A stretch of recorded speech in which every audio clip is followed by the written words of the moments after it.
Kathmandu Valley, Nepal. It's long been considered a mystical place where prayers are offered and enlightenment granted. And if my karma's any good, it's a place where sacred relics like these Tibetan singing bowls will bring harmony into my world.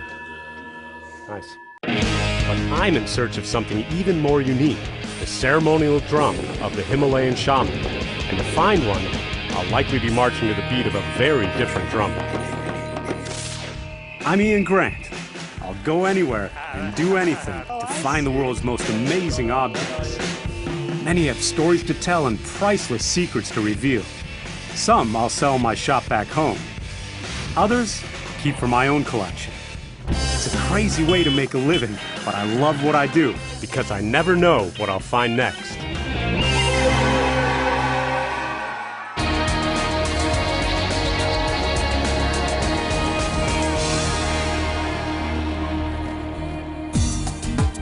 The historic heart of the Newari Kingdom is the Kathmandu Valley.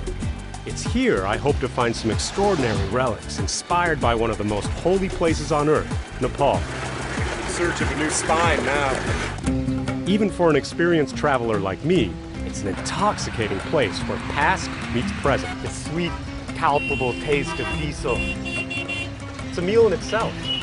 Tucked at the base of the Himalayas between China and India, Nepal is home to both Buddhist and Hindu believers who live according to ancient traditions amidst ever-present gods. Since it's highly unlikely I'll ever renounce material life, the closest I'm ever going to come to observing a more austere lifestyle is a visit to a Buddhist monastery, where the monks devote their lives to spiritual perfection. The young monks call the elders to prayer by blowing into conch shells.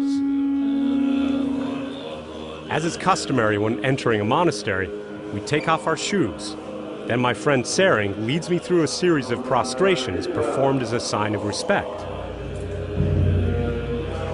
The prayers can last anywhere from 1 to 3 hours at a time. It's an incredible sound. And are performed several times a day.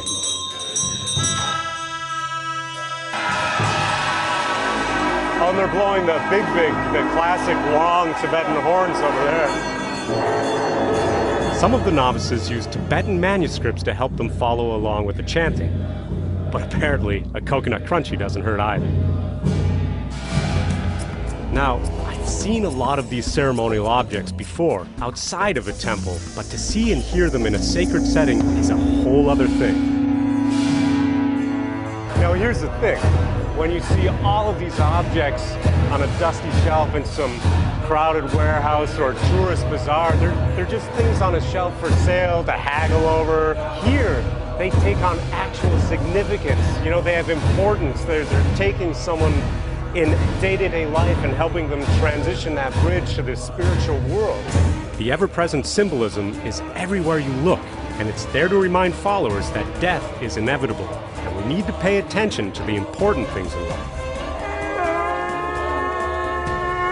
They just use something called the congling, which is human thigh bone, as a horn to ward off evil spirits. The other thing I just saw is the human skull recognizes the fragile nature of life, and then the water is an offering. Unbelievable, really, truly is. You know, it'll be the biggest obstacle for me to becoming a Buddhist monk, sitting cross-legged for more than 10 minutes.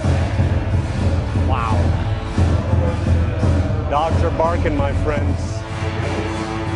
Feeling a lot less burdened by my earthly desires, I head east to Bhaktapur, one of 3 royal cities in Nepal.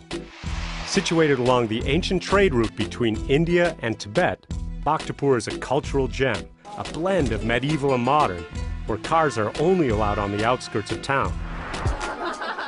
But a few blocks off the main dragon, you're at a totally different Nepal. Everywhere you look, intricate carvings of gods and goddesses adorn buildings, as they are said to protect residents from evil forces. This is the palace area of Bhaktapur, and it's unbelievable work. This carving just goes on forever. It's hundreds of years old. The streets are lined with wares made by Nepali craftsmen who continue centuries-old art forms, including metalwork, pottery, wood carving, and weaving. Wood, wood, wood, wood, wood. Pashmina, pashmina. Hey! But now, it's time to get down to serious business. I spot a conch shell like the ones used at the monastery, only this one is covered in turquoise. This I have to have. It's 15,000 Nepali rupee, so it's about $210, $210? What's your best price for that? What I can base price is 13,000 rupees. Okay, friends, watch and learn the art of the deal. Unfortunately, it's going to be too much money for me, but that's okay. It's a beautiful piece. Thanks anyhow. All right, fine. The walkaway didn't work, but I do kind of dig that piece, so we'll dive in again. I'm back. The turquoise conch. Now, can you come down to 7,000? Yeah. Give me 1 second. So the thing is you see so much stuff in the marketplace that it starts to blur together, but this is a pretty piece. I know it's a new piece, it's new work, but it's great work, and it's something that's used by Buddhist monks. I like it. We're going back in. Can you come to 9,000? Okay, give me 12,000. How do you feel about 10 and a half? 11,000. 11. Okay. It's a deal? Cool. Money. Not a bad purchase for my first day in Shangri-La. Good? We cool? Naniwa. But what I haven't seen yet and really want to find is the sacred drum of the Himalayan shamans. Looks like I'll be trekking a little closer towards the gods. The path to enlightenment is apparently an uphill one.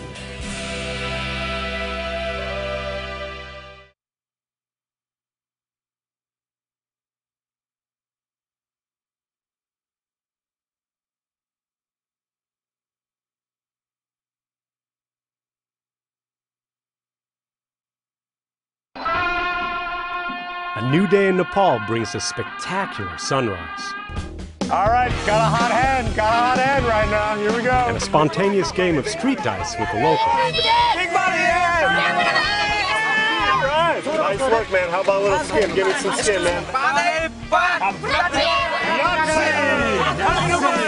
There was a lot of excitement when we broke even. And it's a good thing, because today I'm interested in buying some Nepali woodwork. This woodwork just blows me away every time I see it. Look at this, the way it's built into the brickwork. All this fretting, all mortise and tenon. Not a nail, not a bit of wood glue, not a screw in this whole thing. Yet it's been sitting here for about 500–600 years. Centuries ago, when there was plenty of hardwood available throughout the Kathmandu Valley, woodworking became an art form perfected by the indigenous Nawars.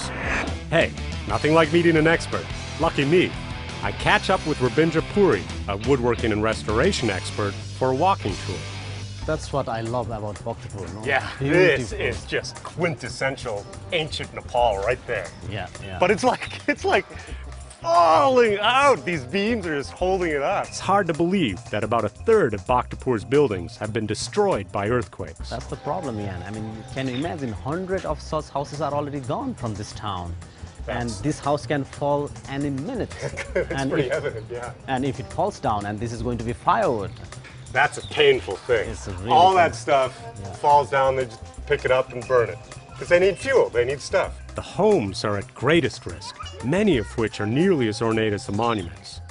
So if you don't get to it first, literally 500–600 years of Nepali culture is up in smoke. Yeah.